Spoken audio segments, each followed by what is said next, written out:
जय श्री कृष्णा मित्रों, स्वागत है आपका आपके अपने चैनल पर।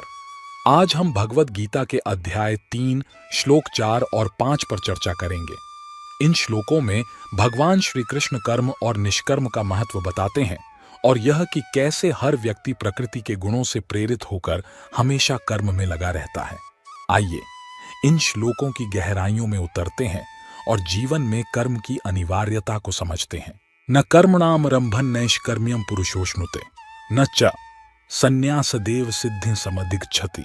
कोई व्यक्ति केवल कर्म से दूर रहकर कर्म प्रतिक्रियाओं से मुक्ति नहीं पा सकता है, न ही कोई केवल शारीरिक त्याग से ज्ञान की पूर्णता प्राप्त कर सकता है। इस श्लोक की पहली पंक्ति कर्मयोगी, कर्म के अनुशासन का अनुयायी को संदर्भित करती है और दूसरी पंक्ति सांख्य योगी, ज्ञान के अनुशासन का अनुयायी को संदर्भित करती है। पहली पंक्ति में श्री कृष्ण कहते हैं कि केवल कर्म से विरत रहने से कर्मों से मुक्ति नहीं मिलती। मन सकाम विचारों में संलग्न रहता है और चूंकि मानसिक कार्य भी कर्म का एक रूप है, यह व्यक्ति को कर्म प्रतिक्रियाओं में बांधता है जैसे शारीरिक कार्य करता है। एक सच्चे कर्म योगी को कर्मों के फल के प्रति आसक्ति के बिना कर्म करना सीखना चाहिए। इसके लिए बुद्धि में ज्ञान का विकास आवश्यक है। अतः कर्मयोग की सफलता के लिए दार्शनिक ज्ञान भी आवश्यक है। दूसरी पंक्ति में श्री कृष्ण घोषणा करते हैं कि सांख्य योगी केवल संसार को त्याग कर और भिक्षु बनकर ज्ञान की स्थिति प्राप्त नहीं कर सकता है।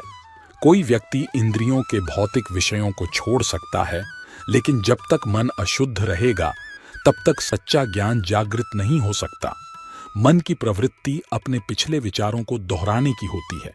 इस तरह की पुनरावृत्ति मन के भीतर एक चैनल बनाती है और नए विचार उसी दिशा में अनियंत्रित रूप से प्रवाहित होते हैं।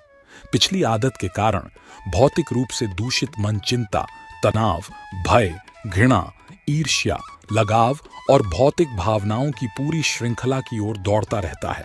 इस प्रकार केवल शारीरिक त्याग से अनुभूत ज्ञान अशुद्ध हृदय में प्रकट नहीं होगा। इसके साथ समन्वित कार्य भी होना चाहिए जो मन और बुद्धि को शुद्ध करे। सांख्य योग की सफलता के लिए कर्म भी आवश्यक है।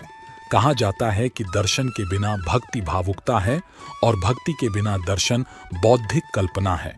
कर्म योग और सांख्य योग दोनों में क्रिया और ज्ञान आवश्यक है। यह केवल उनका अनुपात है जो भिन्न होता है, जिससे दोनों मार्गों के अंतर अंतर पैदा होता है। न ही कश्चित क्षणमपि जातु तिष्ठत्य कर्मकृत कार्यते ह्यवश कर्म सर्व प्रकृति जैर गुणय। ऐसा कोई नहीं है जो एक क्षण के लिए भी बिना कर्म किए रह सके। वास्तव में सभी प्राणी अपने अपने गुणों, 3 गुणों के कारण कर्म करने के लिए बाध्य होते हैं। कुछ लोग सोचते हैं कि कर्म केवल व्यावसायिक कार्य को कहते हैं, न कि दैनिक क्रियाकलापों जैसे खाना, पीना, सोना, जागना और सोचना। इसलिए जब वे अपने व्यवसाय का त्याग करते हैं तो वे सोचते हैं कि वे कोई कर्म नहीं कर रहे हैं। लेकिन श्री कृष्ण शरीर, मन और जीभ से किए गए सभी कार्यों को कर्म मानते हैं। इसलिए वे अर्जुन से कहते हैं कि एक क्षण के लिए भी पूर्ण निष्क्रियता असंभव है। यदि हम केवल बैठ जाएं तो यह भी एक क्रिया है। यदि हम लेट जाएं तो वह भी एक क्रिया है। यदि हम सो जाएं तो भी मन स्वप्न देखने में लगा रहता है। गहरी नींद में भी हृदय और शरीर के अन्य अंग कार्य करते रहते हैं। इस प्रकार श्री कृष्ण घोषणा करते हैं कि मनुष्य के लिए निष्क्रियता एक असंभव अवस्था है, क्योंकि शरीर, मन, बुद्धि, तंत्र 3 गुणों सत्व, रज और तम के अपने स्वरूप के कारण संसार में कर्म करने के लिए बाध्य होता है। श्रीमद् भागवतम में भी इसी प्रकार का श्लोक है, न ही कश्चित क्षणं अपि जातु तिष्ठत्य अकर्मकृत कार्यते ह्य अवश्यः कर्म गुणा स्वाभाविकैर बलात्। कोई भी व्यक्ति एक क्षण के लिए भी निष्क्रिय नहीं रह सकता। हर कोई अपनी प्रकृति के कारण कार्य करने के लिए मजबूर है। तो दोस्तों, यह था भगवत गीता के अध्याय 3 श्लोक 4 और 5 का विश्लेषण।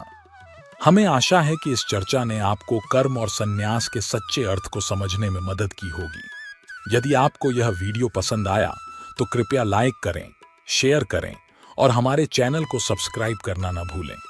अगले वीडियो में फिर मिलेंगे। तब तक के लिए जय श्री कृष्णा।